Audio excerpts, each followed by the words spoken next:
Mark, would you care to adjudicate here? We have some polar Well, I wanted opposites. to add something that I don't think has quite come out yet, and I want to make it clear that bilingual education was not and continues to not be the primary program that California has used. It's one of a couple of different programs. If you look at the population of LEP kids, kids who do not speak English, not all of them... What is that called? LEP, which stands for Limited English Proficient. Okay.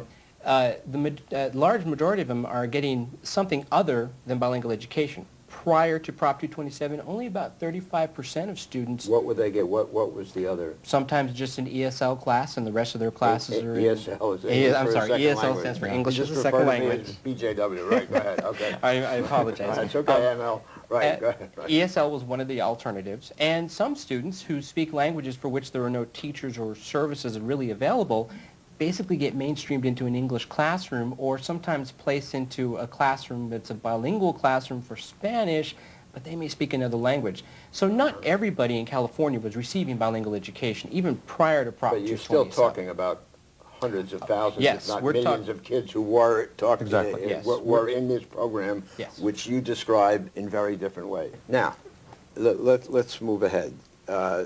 This was a controversial and contentious issue. I think we As you can see. As we can see, but certainly back then. And normally on ThinkTank we have scholarly observers. Here we have a participant. I guess you've both been participants, actually, but Ron Unz played a lead role in the middle of this controversy to bringing a uniquely California referendum, which was called Proposition 227, and give us the short form of what happened, and we'll see if your opposite number Sure. here, if you can phrase it in a way that your opposite number would agree with that. I don't think you factual. will. But Yeah, just right. a bit of the history. I've been always very skeptical of bilingual education. My mother was born in Los Angeles but didn't grow up speaking any English. And since she learned English What did she speak? Yiddish. She spoke Yiddish. And so at a young age she learned English very easily. I never thought it made any sense not to teach children English when they went to school. But then in 1996 I read a series of articles in the LA Times about a group of immigrant Latino parents in downtown Los Angeles who got so angry that the schools were refusing to teach their children English that they started a public boycott of their local elementary school. And it seemed to me when a program has reached the point where parents have to carry picket signs because a school refuses to teach their children English, something has to be done about it. I found out that the law governing bilingual education in California had expired years before, but the program remained in place because of the force of its supporters and their commitment to a failed program. And therefore I put a measure on the ballot, Prop 227, which essentially would require the schools under normal circumstances that when a child entered the school who didn't know English, they would teach that child English as quickly as possible. And generally after a few months or a year, once the child learned a reasonable amount of English, they were supposed to mainstream that child. And how did the proposition do? It really did quite well. We were opposed by the chairman of the state Republican Party and the chairman of the state Democratic Party. All four candidates for governor, nearly every newspaper, every political slate. We were outspent on advertising by 25-1, and we still won the biggest landslide of any initiative in 20 years in California. Ron says his measure, his belief is to teach English as rapidly as possible. Let me say this firmly on national television. Our belief is also to teach English as quickly as possible. If there were a better way to teach English other than bilingual education, I would support it.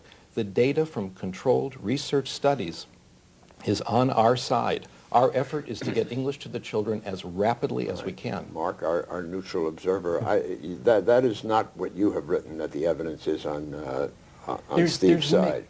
The evidence is mixed. The work that I've done has certainly found that participation in a bilingual education program appears to have negative effects in the long run.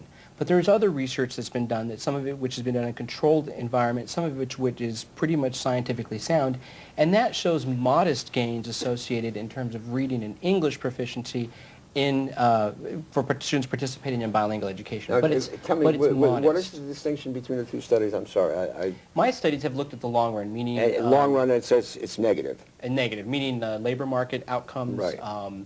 Going to college, Right. those sorts of things. Right. And what are the other one? The other ones are looking at more immediate returns right after the student has gone through the program, such as a reading exam score, English proficiency, and so forth. So the student goes through a program, and then the student is assessed immediately after the program, and those does are... better in English having gone through Yes. bilingual education Yes. than kids who did English only. That's right, but it's modest. The gains are modest. They're not huge gains. We're not talking about very large effects here. We're talking about Okay. relatively small. Talking a bit of reality here, again, there's a ton of College research on both sides. All the pro-bilingual academics have done a lot of research, but let's look at the facts. In California, children enter the public schools speaking 140 different languages. The only group of children that get a significant amount of bilingual education, or did until Prop 227, were Spanish-speaking children. Of all the immigrant groups, the Spanish-speaking children did the worst in school, with the highest dropout rates and the lowest test scores and the lowest rate of college admission. If bilingual education benefits you, why is it that all the groups that get no bilingual education in California do so much better? It's true, Hispanics have a high dropout rate. You cannot blame bilingual education for this. In California, as was pointed out, something like 15% of Hispanics were in bilingual education in those years. So if there's a high dropout rate, you have to look to see what the 85% are doing. Number two, controlled studies show that children in bilingual programs have a lower dropout rate than similar children not in bilingual programs. Number three, when you look at background factors such as poverty, such as family factors, recency of immigration, study after study shows that dropout rates among different groups, ethnic and racial groups, it is much, much smaller, and most studies find absolutely no difference.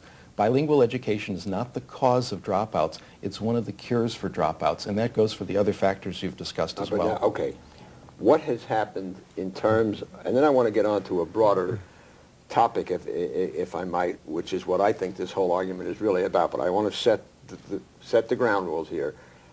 What has happened in these 2 years since bilingual education has been as we knew it, or Bill Clinton was saying, end welfare as we knew it, ended bilingual education as we knew it. 6 months after Prop 227 was passed, the Los Angeles Times had a headline that said, "Students succeed under 227." Unfortunately, the headline writer didn't read the article that came after it, and it found that children were developing verbal fluency in English, which they had been doing the year before. They didn't do a comparison. This was based on 13 interviews. And the 13 people responded consistently said they're having trouble in reading, they're having trouble in subject matter. Our children won't develop reading as quickly as they did last year.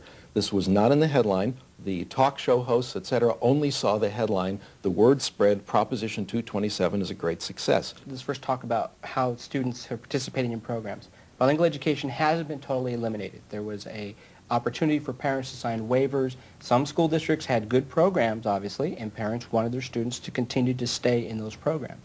Approximately 15%, I think it is, stayed in bilingual education. The way it was taught before for up to 7 years and so on and so forth. 7 years, yes. Structured English immersion, which is what Prop 227 has asked. Structured English immersion, yes. That's sort of total English as fast as you can go. I mean, yes. throw them in the water, let them swim, but the lifeguard will help them. The lifeguard around, yes. right? Okay. That has not been universal around the state. Approximately 45 to 50% of the students, depending on the calculations you look at, are in that program. The rest of the students are in no program at all. So it's not a universal change. The bottom line right now is that right now, for example, Oceanside, which is one district that went sharpest and strictest in implementing 227, their test scores for all their immigrant students went up by 50% in 7 months.